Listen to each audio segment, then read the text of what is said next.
Hello guys, welcome back to Be the Topper. This is part 6 of class 11 marketing chapter 2 marketing environment. इससे पहले हमने इस chapter के 5 parts कर दिए हैं. अगर आपने नहीं देखे हैं तो go and check those videos. और ये हमारा 6th पार्ट है इस चैप्टर का. ओके तो आज हम देखो पिछले वीडियोस में हम लोग क्या पढ़ रहे थे कि मैक्रो एनवायरनमेंट के फैक्टर्स क्या होते हैं. Let me revise you something. ये देखो यहाँ पे हमने सबसे पहले देखा था कि एनवायरमेंटल स्कैनिंग क्या होती है. ठीक है, उसके बाद हमने सेशन 2 में हमने मैक्रो एनवायरनमेंट के फैक्टर्स पढ़े थे विच वर 6. ये 6 फैक्टर्स थे: demographic, politico legal, economic, natural, technological, socio cultural. ये सारे फोर्सेस हमने अच्छे से पढ़ लिए थे पिछले वीडियोस में. और हाँ, मैं आपसे इस वीडियो में एक बात पूछना चाह रही थी गाइज. अगर आप चाहते हो कि मैं आपको हैंड रिटन नोट्स प्रोवाइड करूं तो आप मुझे कमेंट में बता देना. जैसे मैंने अभी क्लास 10th एफएमएम के लिए भी यानी हैंड रिटन नोट्स डाले हैं.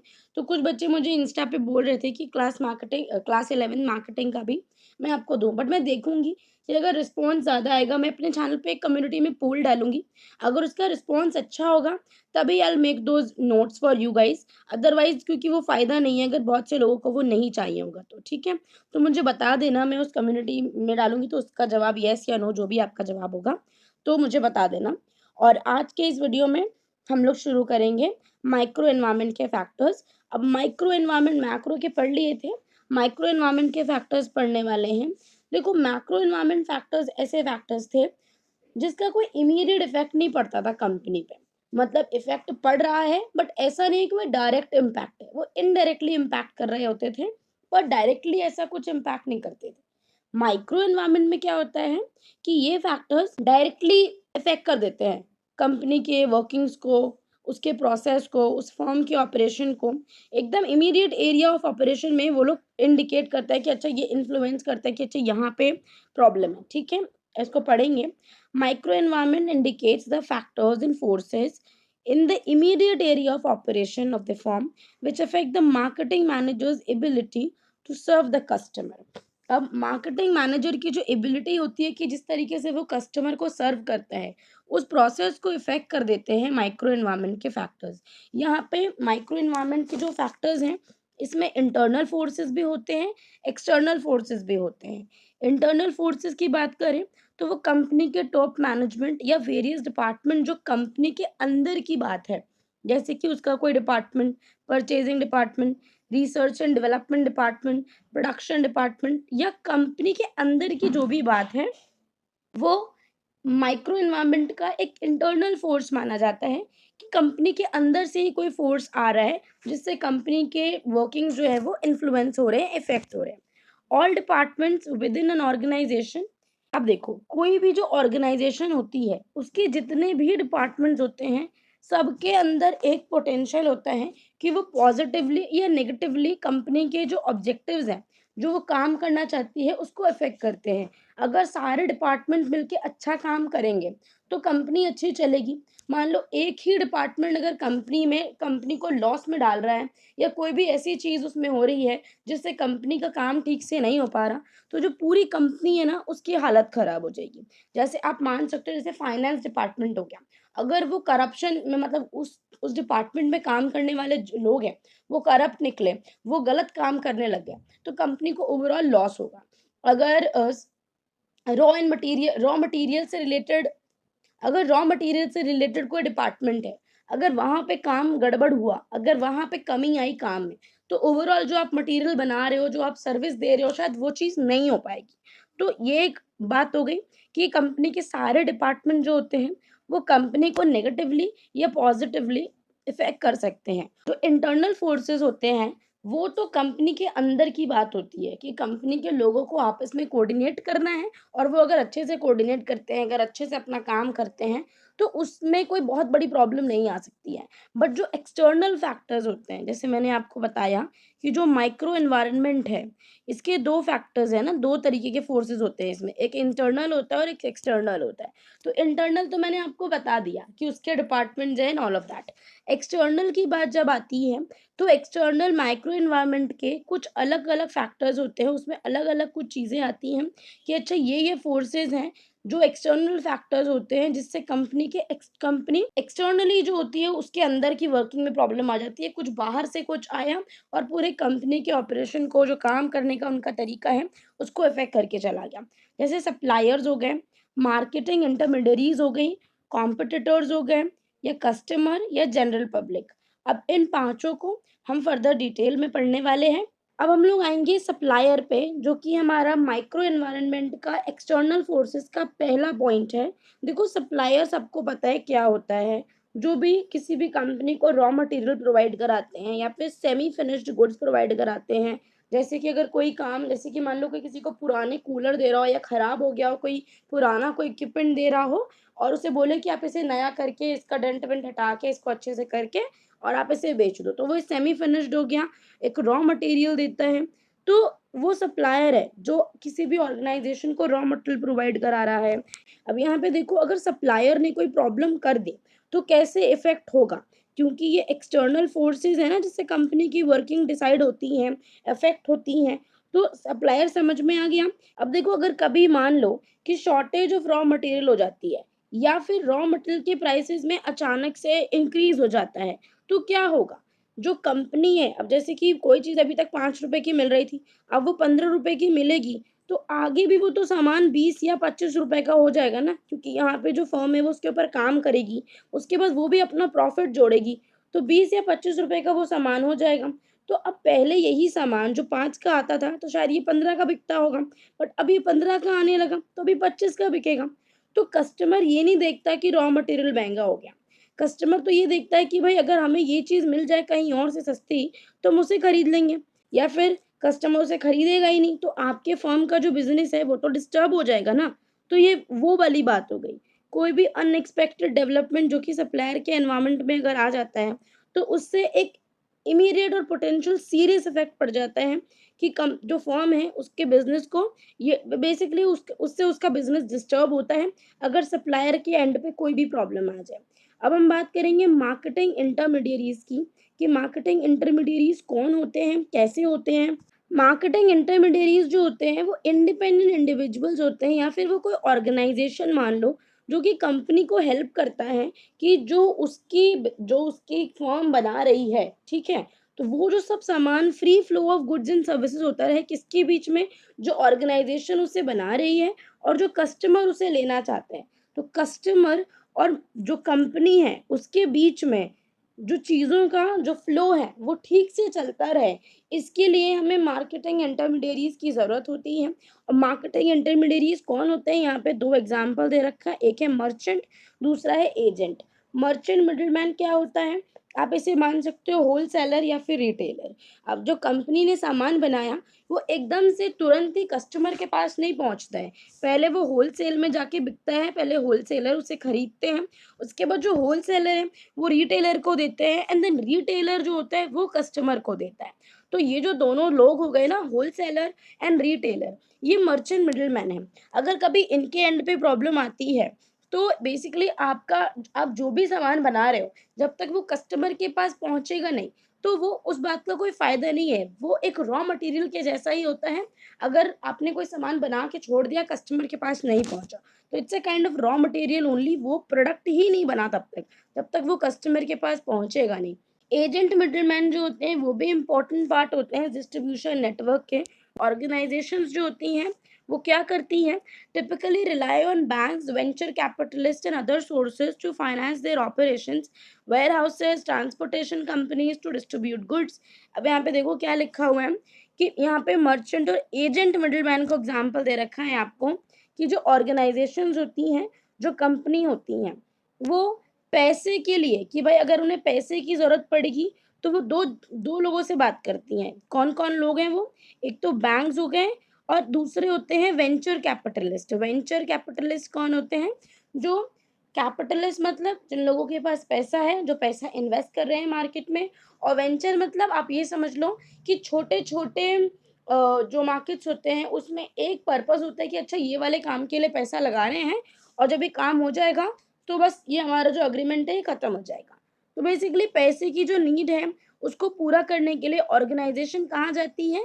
बैंक्स के पास जाती है और वेंचर कैपिटलिस्ट के पास जाती है। अब यहाँ पे देखो, अगर आप चाहते हो कि आपकी चीज़ों का जो डिस्ट्रीब्यूशन है वो ठीक से हो जाए, मतलब कस्टमर तक आपकी चीज़ ठीक से पहुँच जाए, तो आप किससे करोगे? वेयर हाउसेस, ताकि आपका जो सामान आपने बनाया है वो सँभाल के रखा जाए। और ट्रांसपोर्टेशन जो कंपनीज़ होती हैं, जो सामानों को इधर से उधर पहुँचाती हैं, उनसे डिस्कस करोगे, उनसे बात करोगे, क्योंकि वो एक एजेंट मिडलमैन है। वो आपका सामान आपकी कंपनी से रिटेलर तक का या होलसेलर के पास पहुँचाएँगे, एंड देन होलसेलर जो होगा वो रिटेलर के पास पहुँचाएगा, जो रिटेलर है उसके पास कस्टमर आएगा एंड उससे हम लोग सामान खरीद लेंगे। एडवर्टाइज़िंग के लिए किससे बात करते हैं? मार्केट रिसर्च फर्म से बात करते हैं, पब्लिक रिलेशंस फर्म से बात करते हैं कि अगर मैंने कोई सामान बनाया है, तो वो लोगों को कैसे पता चलेगा कि मैंने सामान बनाया? अब जैसे कोई नया गाना आता है, कोई नई मूवी आती है, तो बड़े-बड़े जो इन्फ्लुएंसर्स हैं, वो अपने स्टोरी पे लगाते हैं, यूट्यूब वीडियो में बताते हैं। तो वो एक फर्म थी, उसने कुछ प्रोडक्ट बनाया, अब वो चाहती है कि मेरा सामान जनता तक पहुँचे जो मैंने बनाया है, तो जनता तक दिखाने के लिए आपको एडवर्टाइज़ करना पड़ेगा उसको। तो आप कुछ लोगों की हेल्प लोगे, और वही एजेंट मिडलमैन यहाँ पे जैसे मूवी के केस में मैं बता रही हूँ, वो इन्फ्लुएंसर्स होते हैं, बड़े-बड़े लोग होते हैं जो कि मतलब इन्फ्लुएंसर्स ही बोल दो उनको, एक्टर्स हैं, जो भी हैं, वो सब अपने थ्रू अपने ऑडियंस को बताएँगे एंड देन उनका ऑडियंस अगर इन्फ्लुएंस होती है, तो उस प्रोडक्ट जो बनाया किसी और मार्केट ने, उसको फ़ायदा होगा। और बीच में उस एजेंट को भी फ़ायदा होता है, जिससे पैसे मिल जाते हैं बताने के। तो ये बात होगी, और ये बात हो गई हमारी मार्केटिंग इंटरमीडिएरीज़ की। आई होप आपको ये समझ में आया होगा। अब आएँगे माइक्रो एनवायरनमेंट के एक्सटर्नल फोर्सेस में, जो तीसरा पॉइंट था हमारे पास, कस्टमर। अब देखो, सबको पता है कि कस्टमर बहुत इम्पोर्टेंट होता है। वो कोई इंडिविजुअल हो सकता है, कोई हाउसहोल्ड हो सकता है, कोई ऑर्गेनाइज़ेशन भी हो सकती है, जो आपसे आपका सामान खरीद रही है। और जो कस्टमर फैक्टर होता है, this is very, very important, और इसका एक ग्रेट इन्फ्लुएंस होता है मार्केटिंग डिसीजन पे। अगर कस्टमर को आपने जो सामान बनाया है, वो वैसा सामान पसंद नहीं आ रहा, तो definitely you will have to change your strategy and the design and everything around your product जो कि आप बना रहे हो। तो customer is very, very important factors इसमें जो आ जाते हैं। अब जो कस्टमर है, वो अलग-अलग तरीके के हो सकते हैं। कंज़्यूमर मार्केट होता है एक तो।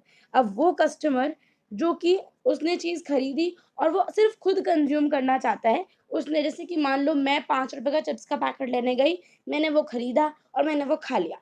तो ये एक कंज़्यूमर मार्केट जैसा बिहेवियर हो गया, जो कि मैंने अपने खुद के लिए खरीदा और उसे कंज़्यूम कर लिया, ठीक है? दूसरा जो प्रोडक्ट आएगा, दूसरा जो टाइप है इसमें, वो हम उसकी बात करेंगे, वो होता है इंडस्ट्रियल मार्केट। इंडस्ट्रियल मार्केट्स में क्या होता है कि आपने कोई सामान खरीदा, मतलब आप एक कस्टमर हो और आपने कोई सामान इसीलिए खरीदा है क्योंकि आप उससे फर्दर प्रॉफिट्स अर्न करना चाहते हो और आप कुछ और बनाओगे। बेसिकली कुछ आपने, जैसे मान लो कि मैं कुछ खरीदने गई, जैसे मैं आलू खरीदने गई। अब अगर मैं आलू खरीदने जाऊँ अपने खुद के घर पे बनाने के लिए, तो वही एक कंज़्यूमर मार्केट हो गया, मैं एक सिंपल कस्टमर हो गई हूँ, ठीक है? बट अगर मैं कोई अ, चिप्स बनाने वाली कंपनी हूँ और मैं तब आलू खरीदने गई हूँ, तो वही एक इंडस्ट्रियल मार्केट जैसा बिहेवियर हो जाएगा मेरा, क्योंकि वो आलू मैं खुद के कंज़म्पशन के लिए नहीं खरीद रही हूँ, उससे मैं कुछ और चीज़ें बनाऊँगी, उससे मैं प्रॉफ़िट अर्न करूँगी। तो वो एक इंडस्ट्रियल मार्केट का बिहेवियर हो गया। रीसेलर मार्केट क्या होता है? रीसेलर मार्केट को भी हम लोग चिप्स के उससे ही समझेंगे।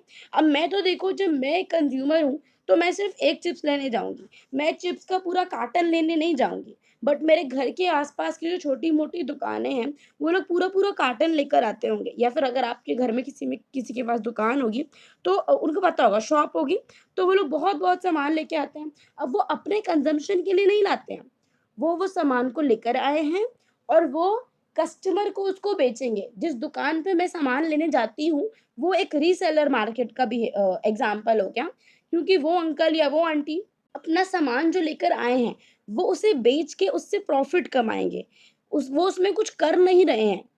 इंडस्ट्रियल मार्केट में क्या होता है कि मैं उस प्रोडक्ट में कुछ और चेंज भी करूँगी, ठीक है? मैं उसके कुछ काम भी करूँगी। बट रीसेलर में क्या हो गया, मैं जैसा गुड्स बनाया था, मैं लेकर आई हूँ जस्ट टू सेल देम। बस मैं उसे बेचना चाहती हूँ और बेच के उसको प्रॉफ़िट कमाना चाहती हूँ। अब यहाँ पे आगे नेक्स्ट की बात करेंगे, government and other non profit market. Government और कोई भी नॉन प्रॉफिट मार्केट क्या होता है? कुछ इंस्टीट्यूशन जो कि सामान खरीदती हैं, उनको पब्लिक सर्विस देनी होती है उस चीज़ से। अब यहाँ पे मैं एग्ज़ाम्पल आपको दूँ कि जैसे कि मान लो कि मैं कोई फार्मर हूँ, ठीक है? मैंने चावल उगाए, चावल, धान की खेती करी है मैंने, ठीक है? उसमें से चावल निकलेगा, चावल बन के तैयार हो गया मान लो। अब जो गवर्नमेंट ने उसने मेरे से ये चावल खरीदा है, तो वो चावल उसने क्योंकि एक नॉन प्रॉफिट पर्पज़ के लिए खरीदा है कि जो राशन की जो शॉप्स होती हैं, वो लोग वहाँ पे उसको भेजेंगे। तो वो यहाँ पे इस एग्ज़ाम्पल को आप फिट कर सकते हो, यहाँ से आप वो समझ सकते हो कि वो एक कस्टमर तो है, पर वो कस्टमर कैसी है, वो एक नॉन प्रॉफिट मार्केट के लिए काम कर रहे हैं, वो लोगों को हेल्प करने के लिए काम कर रहे हैं और इसमें बेसिकली गवर्नमेंट ही आती है। अब हम बात आई होप आपको एग्ज़ाम्पल समझ में आ गया होगा। अगर आपको जो मैं बोल रही हूँ उसमें कोई भी प्रॉब्लम होती है, तो मुझे कमेंट करके बता दिया करो। मैं आपकी कोई भी क्वेश्चन होगा, उसको सॉल्व करने की कोशिश करूँगी। अगर आपको वीडियो पसंद आया होगा अभी तक, इतना लंबा वीडियो बना दिया अभी तक, अगर पसंद आ रहा है तो लाइक कर देना, चैनल पे अगर नए हो सब्सक्राइब भी कर देना और अपने फ्रेंड्स के साथ शेयर भी कर सकते हो अगर आपको अच्छा लगता है and if you want to help them. अब हम बात करेंगे इंटरनेशनल मार्केट की। अब मान लो यहाँ पे अब आप अमेरिका गए हो, आपने अमेरिका जाके कुछ भी नया ब्रांड्स के कपड़े खरीदे, तो उनके लिए वो एक इंटरनेशनल मार्केट हो गया कि किसी दूसरी कंट्री के लोग आए हैं और वो हमसे सामान खरीद के गए हैं। उनके लिए तो हम एक फॉरेन कंज्यूमर ही होंगे।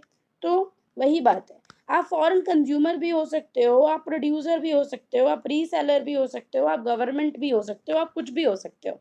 जैसे कि हम कोई नया प्रोडक्ट खरीदने जाते हैं तो वो कहता है कि नहीं ये तो इस देश से आया है, ये इंडिया का नहीं है। हम लोग एक बारी खजूर लेने गए थे, डेट्स लेने गए थे, तो कोई कह रहा था कि ये खजूर इंडिया का नहीं है, ये सऊदी अरेबिया से आया है। तो वो एक इंटरनेशनल मार्केट वाली कॉन्सेप्ट की बात हो गई है। अब हम आएँगे अपने 4th पॉइंट पे जहाँ पे हम बात करेंगे कॉम्पिटिटर्स की। अब देखो माइक्रो एनवायरनमेंट के एक्सटर्नल फोर्सेस हमने कौन-कौन से पढ़ लिए हैं। हमने सबसे पहला पढ़ा था सप्लायर, ठीक है? कि अगर सप्लायर ने कोई प्रॉब्लम कर दी, कोई गड़बड़ कर दी, तो मार्केट के जो कंपनी का काम है वो इफ़ेक्ट होगा।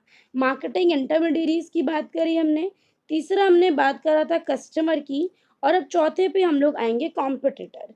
कॉम्पिटिटर भी कंपनी के काम को बहुत ही ज़्यादा इफ़ेक्ट करता है कि अगर कोई कॉम्पिटिटर्स आपसे अच्छे सामान बनाने लगे हैं, तो आपका सामान शायद कम बिकेगा या हो सकता है उसकी जो डिमांड है, वो ख़त्म सी ही हो जाए। तो आपको हमेशा ध्यान देना है कि भई आपके कॉम्पिटिटर्स क्या कर रहे हैं।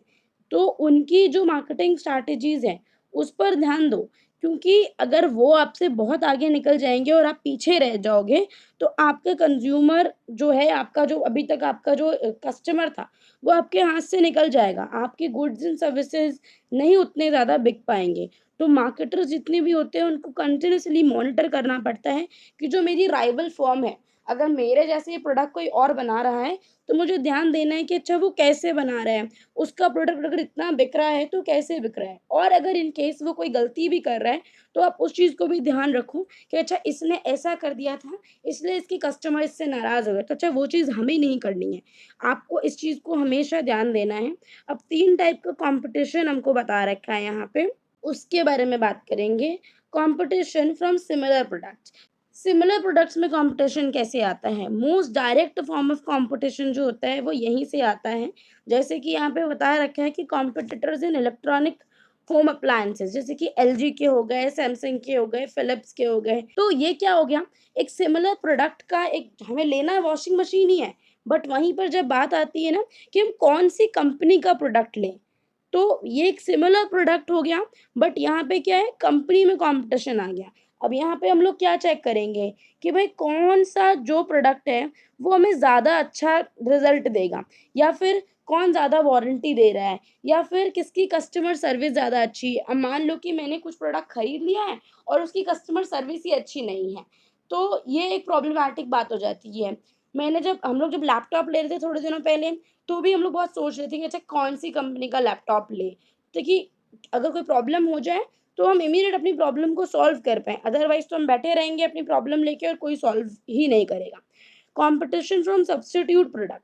अब सब्स्टिट्यूट प्रोडक्ट क्या होते हैं, यहाँ पर उसका भी एग्ज़ाम्पल दे रखा है कि in air transport industry, IndiGo competes with Jet Airlines. आपने इन दोनों का नाम सुना होगा कि इंडिगो भी अपनी एयर ट्रांसपोर्टेशन की सर्विसेज़ प्रोवाइड करता है और एक जेट एयरलाइन्स भी है। अब दोनों ये एयरलाइन्स ही हैं, पर आपको आपको किसकी सर्विसेज को यूज़ करना है। आप देखोगे कि कौन अच्छे से बात करता है, कौन टाइम से लैंडिंग करा देता है, कौन ज़्यादा सेफ रहेगा मेरे लिए, आप इन सब चीज़ों को ज़्यादा देखोगे। और उसके बाद आप देखोगे कि भाई क्या फ़ेयर है, कहीं ऐसा तो नहीं कि कोई मेरे से उसी डिस्टेंस की बहुत ज़्यादा पैसे माँग रहा है, तो जो कम पैसे लेगा, सेफ़ली पहुँचा देगा, टाइम से पहुँचा देगा, आप उसको प्रेफ़र करोगे, ना कि उसको जो आपसे ज़्यादा पैसे भी ले ले, वहाँ पे लोग आपसे जो फ्लाइट के अटेंडेंट्स हैं, वो आपसे तमीज़ से बात भी नहीं करें। मतलब हर बंदा हर चीज़ देखता है, तो वो एक सब्स्टिट्यूट प्रोडक्ट हो गया। कॉम्पिटिशन अमंगस्ट ऑल फर्म्स, अब एक कॉम्पिटिशन जो होता है ना, वो सबके बीच में चल रहा होता है। सबके मतलब अब देखो आज के ज़माने में ना लोग ऐसे बहुत से लोग ऐसे भी हैं जिनके पास बहुत सारा पैसा है, तो अ, आज के ज़माने में मुझे नहीं लगता, हर ज़माने की बात है ये, कि कभी भी लोग बिना समझे मिडल क्लास फैमिली जो कि इस देश में ज़्यादा है, वो बिना सोचे समझे कभी भी सामान नहीं खरीदेगी। तो जो प्रोडक्ट चाहे वो कुछ भी हो, आप अननेसेसरीली कोई भी प्रोडक्ट बाय नहीं कर सकते हो। तो आपको कोई भी चीज़ जो आप बना रहे हो ना, उसकी एक वैल्यू क्रिएट करनी है और आपको मार्केट में उसकी नीड भी जनरेट करनी है, कि भाई ये चीज़ है मार्केट में और आपको इसकी ज़रूरत पड़ेगी तो आप इसे लो। तो ये एक सारे फर्म्स के बीच में कॉम्पिटिशन है। लोग हमारा प्रोडक्ट ज़्यादा लेंगे या फिर किसी और का प्रोडक्ट ज़्यादा लेंगे या कोई और प्रोडक्ट ज़्यादा लेंगे। जिसकी लोगों को ज़्यादा ज़रूरत है ना, वो प्रोडक्ट लोग जल्दी परचेज़ करते हैं और उसमें वो लोग ज़्यादा प्रॉब्लम भी नहीं करते, लाइक बार्गेन भी नहीं करेंगे, ज़्यादा चैं-चैं भी नहीं करेंगे, कुछ नहीं करेंगे, वो ले लेंगे सामान। तो ये कॉम्पिटिशन सारे फर्म्स के बीच में चलता है कि अच्छे से अपना सामान बनाओ, अच्छे से मार्केटिंग करो, नीड जनरेट करो, लोगों को बताओ कि देखो तुम्हें इसकी ज़रूरत है एंड ऑल ऑफ दैट। अब हम अपने 5वें पॉइंट पे आएँगे जिसमें बात कर रही है पब्लिक्स की। अब देखो अब तक हमने बात करी सप्लायर की, मार्केटिंग इंटरमीडिएरीज़ की, कस्टमर की और अभी जो हमने रिसेंट बात करी है वो हमने बात करी है कॉम्पिटिटर्स की, ठीक है? अब जो नेक्स्ट हमारा टॉपिक है वो बात कर रहा है पब्लिक के बारे में। अब देखो पब्लिक सबसे ज़्यादा इम्पोर्टेंट चीज़ है कि अगर पब्लिक को आपका सामान पसंद आया, पब्लिक ने अगर आपको पसंद किया, आपके सामान को पसंद किया, तो आप कहाँ तक जा सकते हो इसका आपको अंदाज़ा नहीं है। और अगर पब्लिक को आप बिल्कुल पसंद नहीं आए, तो आप कितना नीचे जा सकते हो आपको उसका भी अंदाज़ा नहीं होगा। तो हमेशा इस चीज़ का ध्यान रखना है कि इस तरीके की मार्केटिंग स्ट्रैटेजी, मार्केटिंग प्रोग्राम बनाना है, जिससे जो कस्टमर है ना, वो आपके प्रोडक्ट से खुश हो जाए। क्योंकि यहाँ पे एक कॉन्सेप्ट आता है मतलब आप किसी को बताओगे, अगर मैंने आपका प्रोडक्ट यूज़ किया, मुझे अच्छा लगा तो I will let other person also know कि भाई इसका देखो ये प्रोडक्ट बहुत अच्छा है, ये अच्छा है, वो अच्छा है, कि तो मैं उसे अच्छी बातें बता रही हूँ, तो हो सकता है वो भी ये चीज़ को खरीद ले। अगर मुझे कोई प्रोडक्ट पसंद नहीं आता, तो वो एक नेगेटिव वर्ड ऑफ माउथ हो जाएगा। मैं नेगेटिवली बात करूँगी उस प्रोडक्ट के बारे में और जो कस्टमर जो कि हो सकता है कि आपका पोटेंशियल कस्टमर हो सकता था कि अगर मैं उससे उस प्रोडक्ट के बारे में अच्छा कह देती, तो वो ले लेता आपका सामान। बट क्योंकि मुझे ही आपका सामान पसंद नहीं आया, मैं आपके उस चीज़ से खुश नहीं हूँ, तो मैं उसके बारे में बुराई कर दूँगी और दूसरा बंदा जो ले सकता था, वो अब नहीं लेगा। अब यहाँ पे 7 टाइप्स ऑफ पब्लिक्स हमें बता रखी है, Kotler and Armstrong have described 7 types of public कि 7 तरीके की पब्लिक होती है। पब्लिक एक जैसे जनरलाइज़्ड वर्ड नहीं है, इसके अंदर भी बहुत कुछ आता है। सबसे पहला बात करेंगे फाइनेंशियल पब्लिक के बारे में। अब ये जो फाइनेंशियल पब्लिक्स होती है ये क्या है? They influence the company's ability to obtain fund. अब यहाँ पे कंपनी जिस तरीके से फंड्स को ऑब्टेन कर सकती है, फंड्स को ले सकती है, ये वो फैक्टर्स है। मेजर फाइनेंशियल पब्लिक कौन है जो कंपनी को फंड करती है? उसमें बैंक्स हो सकते हैं, इन्वेस्टमेंट हाउसेस हो सकते हैं, जिनका काम ही होता है कि वो अलग-अलग बिज़नेसेस में इन्वेस्ट करते हैं।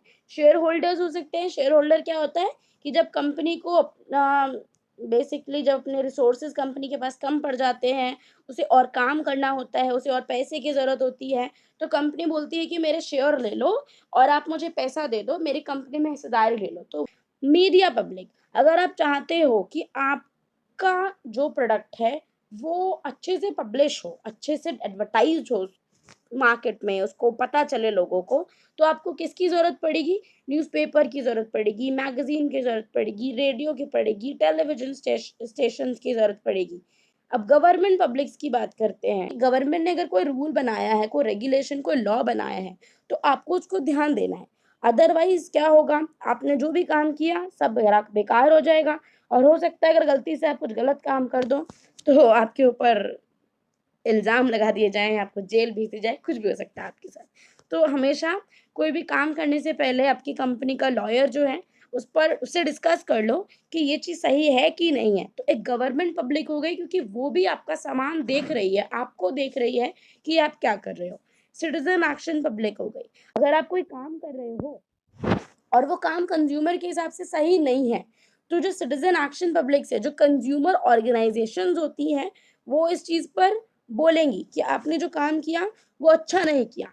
अगर आपने कोई काम ऐसा कर दिया जिससे एनवायरनमेंट को कोई नुकसान हो रहा है, तो एनवायरमेंटल ग्रुप्स आपसे आकर बोलेंगे, आपको वो काम करने के लिए मना करेंगे, प्रोटेस्ट करेंगे, सुप्रीम कोर्ट जाएँगे, इस कोर्ट जाएँगे, उस कोर्ट जाएँगे, गवर्नमेंट के पास जाएँगे और आप काम नहीं कर पाओगे। तो आपको हर चीज़ को नज़र रखना है, आपको देखना है कि ऐसा काम करूँ कि मुझे पैसा आराम से मिलता रहे, ऐसा काम करूँ कि मेरी जो चीज़ें हैं वो अच्छे से प एडवर्टाइज़ हो जाएँ, गवर्नमेंट से मुझे कोई प्रॉब्लम ना हो ताकि क्योंकि अगर मैं हर कोई रूल्स एंड रेगुलेशन को फ़ॉलो करूँगा, तो गवर्नमेंट से कोई प्रॉब्लम नहीं होगी। सिटीज़न एक्शन पब्लिक भी मेरे काम को देख रही है, अगर मैंने कंज़्यूमर के हिसाब से कोई गलत काम करने की कोशिश करी, तो गड़बड़ हो जाएगी। लोकल पब्लिक क्या होती है? लोकल पब्लिक आपका नेबरहुड रेज़िडेंट, आपका कम्युनिटी ऑर्गनाइज़ेशन, एक कंपनी की लोकल पब्लिक होती है, जो उस सामान को खरीदेगी ही खरीदेगी।